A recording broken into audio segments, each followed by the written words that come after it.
In the arms of the angel,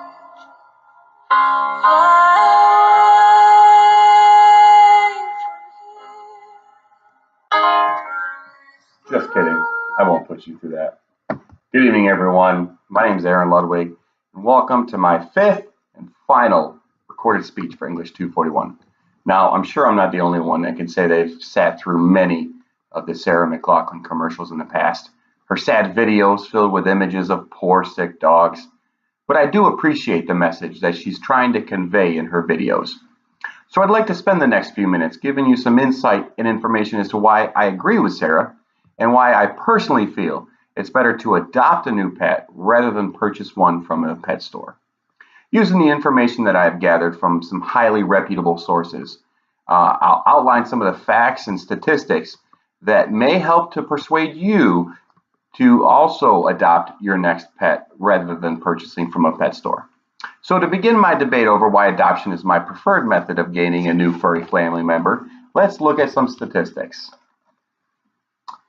According to the ASPCA, or the American Society for the Prevention of Cruelty to Animals, over 54 million households in our country have at least one dog or a pet.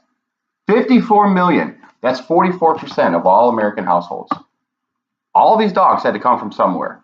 My educated guess is that the majority of them came from either pet stores or through the pet adoption process. Here's an interesting statistic for you. Almost 99% of all puppies sold in pet stores come from what's known as a puppy mill. What's a puppy mill? A puppy mill is a breeding farm for puppies. It's pretty much that simple. Their main goal is to systematically pump out as many puppies for profit as possible. The moms, they're forced to breed during every single breeding cycle that they have in order to keep the puppies flowing. Typically, once a mom can no longer have any litters, she's simply put down. I've seen reports that indicate some methods used to put these moms down include gassing and drowning and shooting, all of which I think is tremendously inhumane. So the ASPCA estimates that there are over 10,000 active puppy mills across the United States. 10,000 puppy mills giving birth to 2 million puppies every year. These canine concentration camps, as I call them, they're not governed or regulated as they should be. In fact, of 10,000, maybe 3,000 are even licensed as a breeding establishment. But even as a licensed breeding establishment, it's very common for these mills to keep poor, innocent puppies in absolute deplorable conditions. They're crammed into tiny wire cages. They're stacked from wall to wall, floor to ceiling.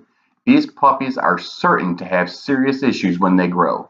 Not only are these conditions unsanitary and downright disgusting, but the emotional and psychological toll is absolutely devastating. These puppies are taken away from their mothers way too early.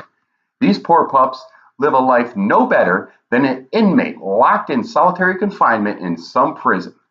All of this to be boxed up, shipped halfway across the country to a pet store near you. That's right. All the cute little fuzzy puppies you see in those pet stores, like Petco or PetSmart or any other store that's got the word pet in it, all those animals, they come straight from animal mills. That sounds horrible, you might say. What can be done to stop this, you might ask?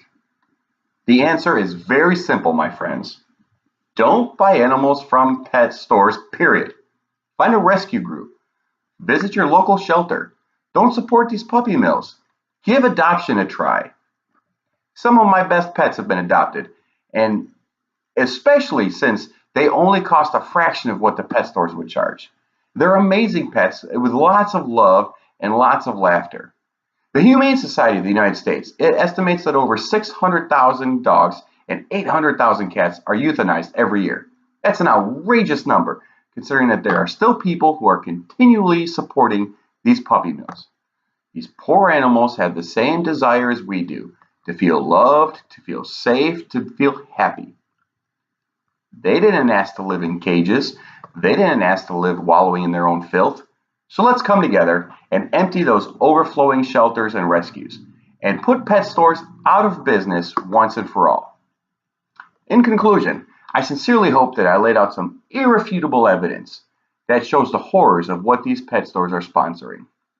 These puppy and animal mills are absolutely inhumane. They have no business staying open any longer.